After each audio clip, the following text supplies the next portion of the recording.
Esse é o nosso cérebro. Essa é a nossa mente? O que é mente? Onde ela fica? Será que ela é imaterial? Se é imaterial, como ela interfere ou interage com o cérebro? E como o cérebro interfere com a mente? Vamos conseguir responder essas questões nesse vídeo? Não. Olá, bem-vindos a mais um vídeo. Eu sou o Bruno, professor do Departamento de Fisiologia da UFPR. Hoje a gente vai falar sobre organização funcional do sistema nervoso. Vamos tentar responder o que o sistema nervoso faz, do que ele é formado, como ele é organizado e quais são algumas diferenças filogenéticas comuns que a gente encontra na cadeia filogenética. Lembrando que a evolução não é teleológica.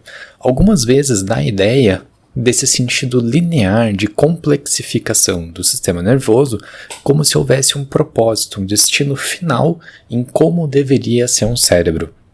Como se ele tivesse evoluído linearmente com o propósito de ficar maior e mais eficiente. Ele pode ter ficado maior e mais eficiente, mas os organismos mais evolutivamente antigos continuam existindo e continuam adaptados ao seu ambiente. O que aconteceu foi que, em momentos diferentes da história evolutiva, algum crescimento, alguma complexificação do sistema nervoso foi adaptativo. Por isso que os organismos continuaram existindo e continuou havendo alguma tendência a essa expansão do sistema nervoso, mas sem que houvesse ou sem que haja algum plano específico para isso. Ok, então o sistema nervoso é formado por neurônios e por células da glia. Aqui é uma microscopia e uma representação de um neurônio. Os neurônios existem nas mais diversas formas. E aqui de uma célula da glia, uma célula que dá apoio ao funcionamento dos neurônios. Esse apoio, cada vez mais a gente descobre que ele é mais e mais importante, a gente vai descobrindo mais funções sobre a glia. Tanto é que tem gente que se destina, tem como objeto de estudo justamente entender o que as células da glia fazem. A gente vai falar um pouquinho aqui sobre elas. Então, exemplificando vários tipos de neurônios, aqui a gente tem uma célula da retina, aqui a gente tem uma célula típica piramidal do nosso córtex, a gente tem uma outra célula bipolar aqui da retina, em que a organização do axônio, dos dendritos e o posicionamento do corpo celular vai ser diferente. A gente pode ter uma célula que tenha muitos e muitos e muitos dendritos, como algumas células lá no cerebelo, e um axônio único. A gente pode ter uma célula mais meio a meio, a gente pode ter uma célula em que o corpo celular esteja exatamente no meio, fazendo com que um potencial de ação possa percorrer, inclusive ao longo do corpo celular. A gente tem células em que esse corpo celular vai estar um pouco deslocado desses dendritos, e assim por diante. Tem vários tipos de neurônios. Aqui a gente tem uma representação do neurônio típico que a gente costuma desenhar num quadro, esse formato estrelado, com um corpo celular que contém o núcleo e os dendritos, onde normalmente é o local que recebe estímulos de outros neurônios. Então aqui vão ter os receptores pós-sinápticos. Depois tem o início do axônio, e é nesse início do axônio onde normalmente se iniciam os potenciais de ação. Então aqui é a zona de gatilho, que é aqui onde começa a ter a expressão de canais de sódio e voltagem independentes, como a gente viu em aulas passadas. Então o potencial de ação passa por esse axônio e vai chegar até terminais axônicos. Esse desenho está um pouco mais realista, já que mostra vários terminais ao invés de um só. Tem neurônio com um terminal axônico único, mas é mais comum que tenha essa ramificação do axônio e ele faça sinapse com vários outros dendritos. Quando tem várias fibras de axônios juntas, formam um nervo no sistema nervoso periférico ou um trato no sistema nervoso central. Então você tem várias fibrinhas aqui juntas. Quando formam esse conjunto de fibras lá no sistema nervoso periférico, a gente chama de nervo. Se passa para dentro do sistema nervoso central, isso a gente passa a chamar de trato. Esse nervo, então Se é nervo, é sistema nervoso periférico. Então, aqui a gente tem um nervo recoberto por tecido conjuntivo, então para proteger e encapsular esse nervo, essas fibras, esse conjunto de fibras que estão aqui. Nesse meio do caminho, essas células elas precisam de nutrientes. Então, tem vaso sanguíneo aqui para fornecer oxigênio e glicose para essas fibras. E a gente tem subconjuntos menores de fibras até chegar em um axônio. Nesse caso, um axônio que está envolto por uma bainha de mielina. Sobre as células da glia, nós temos os astrócitos que fazem um controle do meio extracelular, por exemplo, removendo excesso de potássio do meio, removendo o glutamato que foi liberado por um neurônio pré-sináptico, como vimos no último vídeo. Além disso, eles fazem parte da barreira hematoencefálica, que eu já vou mostrar para vocês um pouco mais. Os astrócitos também preenchem o espaço, então eles ocupam o espaço físico, uma função de parênquima. Com isso, eles têm uma influência sobre o brotamento de novas projeções. Então, os astrócitos eles têm que permitir o crescimento de novas projeções. Sobre a barreira hematoencefálica. Então, nos capilares, a gente tem a seguinte organização celular. Então, uma célula formando uma parede do capilar e outra célula aqui. Esse conjunto de células vai formar um tubo, só que existe um espaço entre estas células que formam poros. Através desses poros, pode extravasar líquido do sangue. Então, pode passar inclusive glicose por esse poro. Enquanto que substâncias lipossolúveis não precisam passar pelo poro, atravessam diretamente as membranas. No sistema nervoso central, acontecem duas coisas. Uma é que esses poros eles são muito mais fechados, então não tem poro. Ou seja, para passar algum conteúdo tem que passar através da membrana. E aí vai depender da lipossolubilidade ou da presença de um transportador. Mas além disso, além dessa barreira própria da estrutura, da organização das células do endotélio, a gente também tem essa barreira aqui formada pelos astrócitos, que envolvem os capilares no sistema nervoso central. Então, eles atuam como uma segunda forma de controle, não permitindo ou removendo substâncias indesejáveis para o sistema nervoso central. Com relação à bainha de mielina, que envolve os axônios, exceto em alguns intervalos regulares onde não tem bainha de mielina, que são os nódulos de Ranvier, onde são expressos os canais de sódio e voltagem dependentes. Essa bainha de mielina é formada por oligodendrócitos no sistema nervoso central ou pelas células de Schwann no sistema nervoso periférico. Esse isolamento elétrico da bainha de mielina, como a gente já viu, faz com que a velocidade de transmissão velocidade com que o potencial de ação se propaga ao longo desse axônio seja mais rápida do que se não tivesse a bainha de mielina. E, finalmente, nós temos as células da micróglia. São células fagocitárias, ou seja, são as células imunes do sistema nervoso central, como se fossem os macrófagos do nosso sistema nervoso central. Assim como a gente tem os nossos monócitos, a gente tem as células de Kupfer lá no fígado, a gente tem a micróglia no sistema nervoso central. Como é uma célula imune, e com isso ela também está implicada em alterações imunes e alterações inflamatórias. Então a gente pode ver uma alteração da função da micróglia em várias doenças neurodegenerativas, por exemplo. Ok.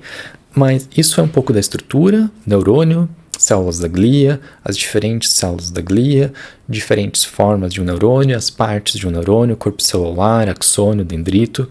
Mas qual que é a lógica de funcionamento do sistema nervoso? Aqui a gente tem um desenho do Descartes, em que tem uma fogueira, como representado pela letra A, um órgão sensorial representado pela letra B. Então, a informação da pessoa pisando no fogo aqui sairia, esse A seria o estímulo, chegando aqui no B, percorrendo um caminho longo até chegar lá no cérebro, que ele desenhou de maneira bem pequenininha. Nosso cérebro é maior, né? Mas enfim. Então, o pensamento do Descartes era uma coisa de estímulo e resposta. Então, chegam estímulos, são detectados pelo nosso sistema nervoso sensorial, há algum tipo de processamento e o sistema motor vai emitir uma resposta. Pode ser uma resposta reflexa de retirada. Mas será que isso é o suficiente? O que mais que tem aqui nesse processamento interno que eu escrevi de maneira um pouco genérica? Vamos pensar o que diferencia uma máquina simples de um ser vivo. Vamos pensar nessa seguinte situação aqui. Se eu aperto um botão, vai ter uma resposta. Se eu aperto o mesmo botão, vai continuar tendo uma resposta. Independente do que eu faça, a resposta vai ser a mesma, porque é uma máquina programada para dar uma resposta específica. Mas, para um ser vivo, o mesmo estímulo, ao longo do tempo, pode gerar respostas diferentes, porque há um aprendizado da consequência desse estímulo. Por exemplo, um animal aqui, esse aqui é um teste chamado de esquiva passiva. O animal, quando ele desce dessa plataforma, ele recebe um choque nas patas. Um choque que leva um susto para esse animal, mais um susto do que dor. No dia seguinte, quando ele é colocado de volta nessa plataforma, ao invés de descer, ele fica receoso, como ele ameaça descer algumas vezes e decide não descer. Isso é um sinal de que ele se lembra. O estímulo é o mesmo. É ele em cima da plataforma, mas o comportamento desse animal mudou. Ou seja, apesar do estímulo ser igual, a resposta está sendo diferente. Ou seja, a gente tem um aprendizado, a gente armazena informação e a gente usa essas informações para alterar respostas futuras, mesmo que o estímulo seja o mesmo. Isso é essencial para a gente aprender e para a gente responder de maneira adequada ao nosso ambiente. Então, num esquema aqui de reflexo de dor, a gente tem um estímulo, no caso, essa vela acesa, que a pessoa encosta o dedo. Tem, de fato, a detecção por um neurônio sensorial, que vai levar essa informação adiante. E essa informação vai gerar uma conexão aqui na medula espinhal para fazer um arco reflexo de retirada. Então, rapidamente a pessoa retira a mão. Mas parte dessa informação ascende para o sistema nervoso, que é para fazer um processamento emocional e para ter um aprendizado. Opa, melhor não encostar numa vela acesa. Então, a gente vai ter estímulos e a gente vai ter um processamento de informações a partir desses estímulos. Com isso, a gente vai poder tomar decisões. Nem sempre isso vai ser tão consciente. Nem sempre é uma coisa que a gente vai pensar, nossa, o que eu vou fazer aqui? Isso pode ser um pouco sem a gente perceber tanto. Mas, enfim, diante de estímulos, a gente pode tomar alguma decisão. Tomada de decisão envolve uma função, um conjunto de funções que a gente denomina como funções executivas, que envolve tomada de decisão e controle de impulsos. Por exemplo, atenção, controle de impulsos e tomada de decisão. Como vocês podem imaginar, essas três funções elas estão um pouco prejudicadas em quem é diagnosticado com o transtorno do déficit de atenção e hiperatividade, em que essas funções executivas ficam um pouco prejudicadas. Muito bem, então diante de estímulos, a gente pode emitir respostas. Então, por exemplo, que caminho seguir aqui? Eu vou para um lado ou eu vou para o outro? E a tomada de decisão vai pender a nossa decisão para um lado ou para o outro. Como isso se reflete em outras situações? Por exemplo, aqui a gente tem um roedor numa toca, então, olha os olhinhos dele aqui, o focinho. É curioso, às vezes não dá para entender, mas quando aponta um pedaço, a visualização fica melhor. Esse animal, ele tem que sair da toca para se alimentar. A gente vai voltar a falar isso quando falar sobre emoções e ansiedade. Mas, lá fora, pode ter um predador. Então, esse animal fica receoso se ele vai ou não vai. A gente fica receoso em sair à noite ou não, pegar uma rua perigosa ou não, o horário que a gente vai agora durante a pandemia no supermercado ou não. Às vezes isso surge em situações que não deveriam surgir. Por exemplo, tem pessoas que têm uma ansiedade enorme ao fazer uma ligação telefônica ou receber uma ligação telefônica. Mas enfim, a gente toma uma decisão com base nas nossas informações. Essa tomada de decisão com base em estímulos é essencial para a gente tomar a decisão mais acertada possível. Muito bem, falando um pouco sobre o aspecto mais evolutivo, aqui a gente tem exemplos da organização do sistema nervoso em diferentes grupos animais. Então, nós temos quinidários, plateumintos, anelídeos, artrópodes, moluscos. A gente dá um destaque aqui para lula, cefalópodes de maneira geral. As coisas ficam um pouco esquisitas com os equinodermes, com essa simetria estranha que eles têm. E aqui um cordado. Ao longo do caminho, tiveram algumas tendências na organização do sistema nervoso central. Então, uma tendência muito marcada é a tendência de cefalização e centralização. As duas coisas acontecem juntas. A cefalização envolve a centralização, mas a centralização não precisaria ser no céfalo, na cabeça. Então, poderia ter sido uma centralização na nossa barriga, mas não, essa centralização aconteceu na cabeça. Como assim? Ocorreu que os neurônios, o conjunto de neurônios que comandam outros e outras partes do corpo, se concentraram próximos aos órgãos sensoriais. Porque se a gente parar para pensar o que tem na nossa cabeça, além de um cérebro, a gente tem os nossos olhos, nossos ouvidos, nossa boca, nosso nariz. Então, os nossos sentidos especiais estão localizados na cabeça. A tendência foi de colocar o sistema nervoso central próximo desses órgãos dos sentidos. Uma outra complexificação que aconteceu ao longo do caminho foi a seguinte. Então, a gente parte de uma organização um pouco mais antiga e mais simples, em que a gente pode ter uma célula sensorial que ela mesma emite a resposta. Então, detecta um estímulo e emite uma resposta aqui para uma célula muscular. Mas a gente pode separar essa célula aqui em duas. Uma que detecta o estímulo, que se comunica com uma célula motora. A gente pode ter uma célula que detecta o estímulo, que manda informação para uma célula integradora, que aí sim manda informações para uma célula efetora. E qual que é o grande esquema em ter essa célula integradora? Que ela pode receber estímulos de diferentes locais. Pode receber estímulos de mais áreas periféricas ou de áreas integradoras com áreas integradoras para conseguir calcular melhor e processar mais informações para mandar um estímulo um pouco mais refinado para essa célula efetora, levando mais informações em conta. Então, algumas tendências ao longo da evolução. Eu já falei sobre centralização e cefalização. A gente tem também a conservação de mecanismos moleculares básicos, ou seja, funcionamento de receptores acoplados à proteína G. Isso se manteve. O neurotransmissor é liberado, atua em receptores acoplados à proteína G. A gente teve uma tendência de simetria bilateral. Claro que entre os equinodermes a coisa fica um pouco diferente, mas a tendência é ter uma simetria bilateral. E teve uma tendência de regionalização. Conforme o sistema nervoso central se expande, essa expansão permitiu que a gente fosse colocado, ou que houvesse a função específica em algumas regiões.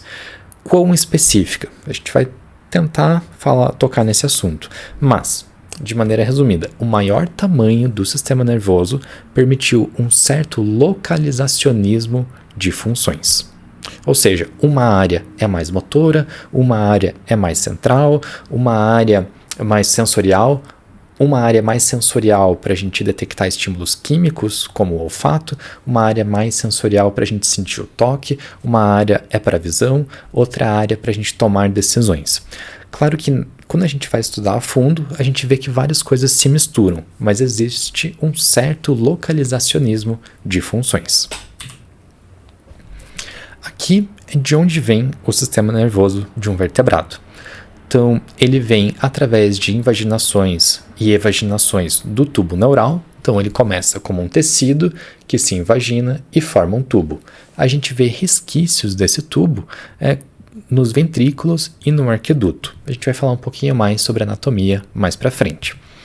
Então, a gente tem aqui as vesículas encefálicas primárias, que são os primeiros dobramentos que são formados, as primeiras invaginações, as primeiras delimitações conforme esse tecido vai se dobrando ao longo do desenvolvimento.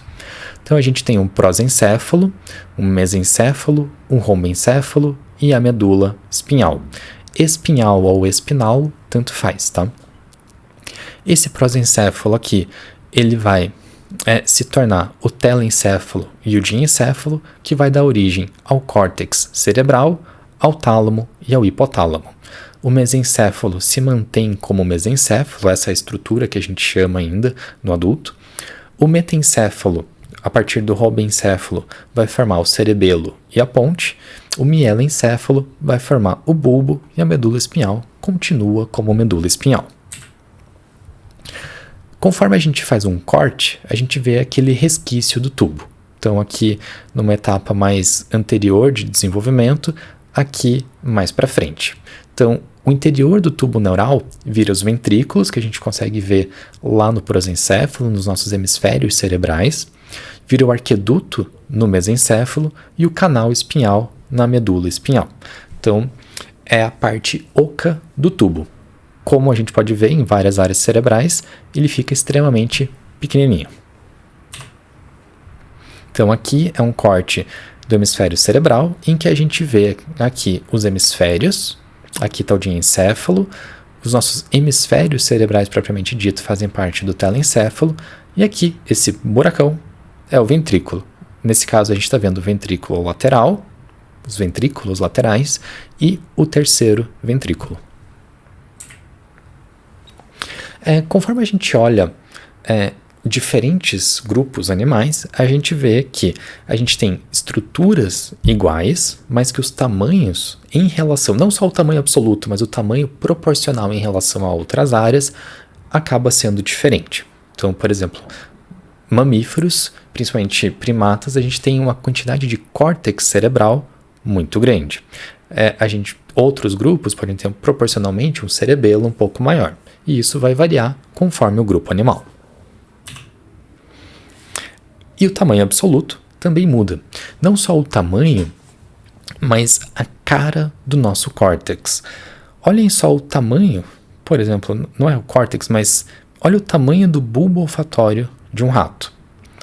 Olha o tamanho do bulbo olfatório do humano. Nesse ângulo não dá nem para ver, ou seja, ele é muito pequeno. Em tamanho absoluto não é tão diferente, mas se a gente pensar proporcionalmente, uma boa parte do sistema nervoso de um rato é um bulbo olfatório. Para a gente, não. A gente vai ter uma aula para falar sobre o sistema nervoso, sobre o sistema olfatório. Mas uma outra diferença que dá para ver aqui é que o córtex de um rato é liso, enquanto que o cérebro, o córtex de uma ovelha, de um golfinho, do chimpanzé, especialmente do humano, é todo enrugado. Então ele é cheio desses giros. E se a gente esticasse esse córtex, daria uma área muito maior do que a área que a gente teria se não tivesse esses enrugamentos. Então, uma ideia de por que isso acontece é porque o córtex cresce de maneira muito acelerada, de maneira mais acelerada do que a nossa caixa craniana cresce. Então a gente tem uma quantidade de células corticais muito alta. E isso, a princípio, daria um potencial de processamento muito alto para o ser humano também. Aqui, quando a gente olha o tamanho proporcional das estruturas, a gente tem um corte sagital de um cérebro de rato e de um humano, com o bulbo olfatório enorme aqui no rato e bem pequeno no humano. O córtex liso no rato e cheio de giros e sulcos no ser humano.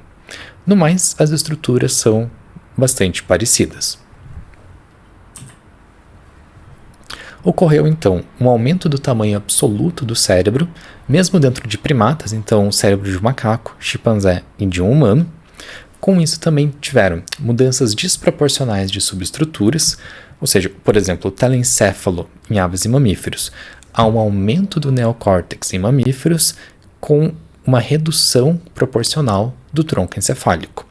O nosso tempo de maturação também é mais longo, especialmente em humanos, então a gente nasce sem ter o sistema nervoso central plenamente desenvolvido. Então, o fato dele crescer também exige que a gente precise continuar desenvolvendo o sistema nervoso mesmo depois que a gente nasce. Conforme a gente tem mais subdivisões, a gente também organiza mais o nosso córtex. Então, a gente tem um padrão de laminação no nosso córtex que a gente vai falar em breve, mas a gente não tem apenas uma camada de células no córtex, a gente tem várias.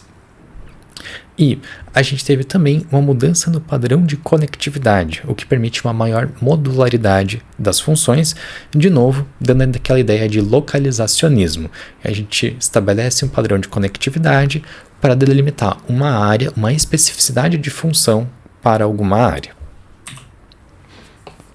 Sobre o aumento do tamanho relativo do cérebro, a gente tem que levar em conta o peso do animal. Porque, claramente, o cérebro de um elefante pesa mais do que o cérebro de um humano. Mas e se a gente fizer uma proporção de acordo com o peso corporal? É o que esse gráfico aqui mostra. O peso do cérebro, então o peso de um cérebro de um rato é bastante pequeno, menos de 5 gramas. Mas o peso de um rato é de aproximadamente 500 gramas. Aqui, se a gente olha o peso do cérebro de um humano, a gente tem lá mais ou menos 1,3 kg, mas se a gente pensar no nosso peso corporal, 70, 80, 90 quilos, a gente também pesa muito mais. Proporcionalmente, o nosso cérebro ainda assim é maior do que de um rato. E, proporcionalmente, maior do que um elefante. Quanto mais para a esquerda aqui dessa linha, então para a direita dessa linha é uma proporção menor, para a esquerda dessa linha é uma proporção de mais cérebro em relação ao tamanho do corpo. E nós temos uma coisa, né? O que nos deixa únicos?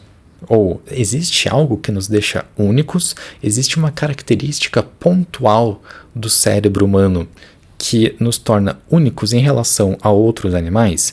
Ou será que é uma questão quantitativa? O uso de ferramentas frequentemente é associado como algo humano, mas a gente tem outros animais que usam ferramentas.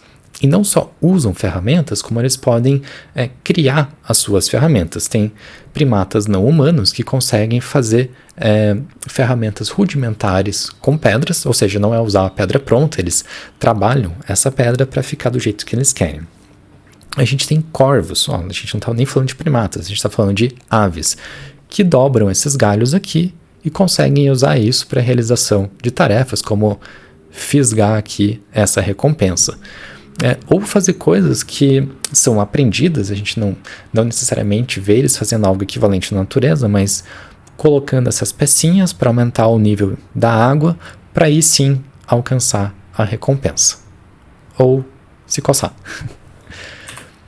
Bom, gente, eu vou deixar para falar essa próxima parte sobre anatomia do sistema nervoso em um vídeo separado para não ficar tão pesado. Até lá!